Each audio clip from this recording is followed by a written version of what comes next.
এদেশের দিখারাপ বিভ্রান্ত তরুণ সমাজকে যে সময় স্বাধীনতা উত্তর যে সময় এদেশের তরুণ সমাজ যারা স্বাধীনতা উত্তর একটি দেশকে গড়ার জন্য গড়ে তুলবে,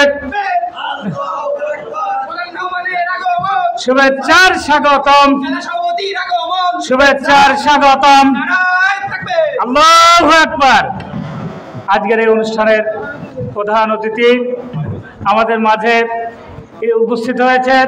আমরা সকলেই প্রধান অতিথিকে করতালির মাধ্যমে আমরা বরণ করি। সম্মানিত যে কথা বলছিলাম, ইসলামী ছাত্র শিবির প্রতিষ্ঠার পর থেকেই তরুণ সমাজকে যে গাইডলাইন দিয়ে, যে দিক নির্দেশনা দিয়ে এই বাংলাদেশকে একটি সুখী সমৃদ্ধশালী, একটি দুর্নীতিমুক্ত, একটি সুন্দর সমাজ উপহার দেওয়ার জন্য যে নিরলস পরিশ্রম করে যাচ্ছে, এটা ইসলামী ছাত্র শিবির। ইসলামী ছাত্র শিবির তার প্রতিষ্ঠা থেকে পর থেকেই অসংখ্য তরুণ সমাজ, অসংখ্য দিক নির্দেশক জাতীয় নেতৃত্ব তৈরি করেছে, দেশে বিদেশে তাদের কর্মকাণ্ড ছড়িয়ে ছিটিয়ে দিয়েছে। তো ইসলামী ছাত্র শিবির হচ্ছে এই বাংলাদেশের তরুণ সমাজের আইকন।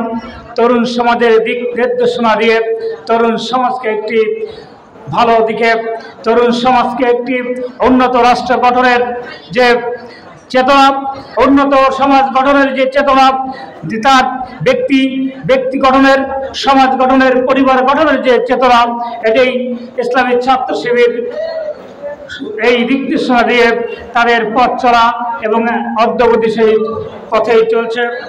ইসলামী ছাত্র শিবির তাদের প্রতিষ্ঠা লগ্ন থেকে দুর্নীতিমুক্ত, মেধাবী এবং একটি সুন্দর চরিত্র গঠনের লোক তৈরি করে বাংলাদেশের এই ঘুরে ধরা সমাজকে সুন্দর পথে নিয়ে যাওয়ার জন্য বিভিন্ন স্তরে তাদের সেই ভালো মানুষগুলো দিয়ে একটি সুন্দর সমাজ গঠনে কাজ করে যাচ্ছে। তাই ইসলামী ছাত্র শিবিরের এই পতাকা তলে এসে নিজের জীবনকে গঠন করে এবং নিজের সমাজকে গঠন করে, নিজের সব পরিবারকে গঠন করে একটি আগামী সোনালী, একটি সোনার বাংলাদেশ গঠনের আহ্বান জানিয়ে আমার সংক্ষিপ্ত বক্তব্য শেষ করতে সবাইকে ধন্যবাদ। খোদা হাফেজ। ইসলামী ছাত্র শিবির জিন্দাবাদ।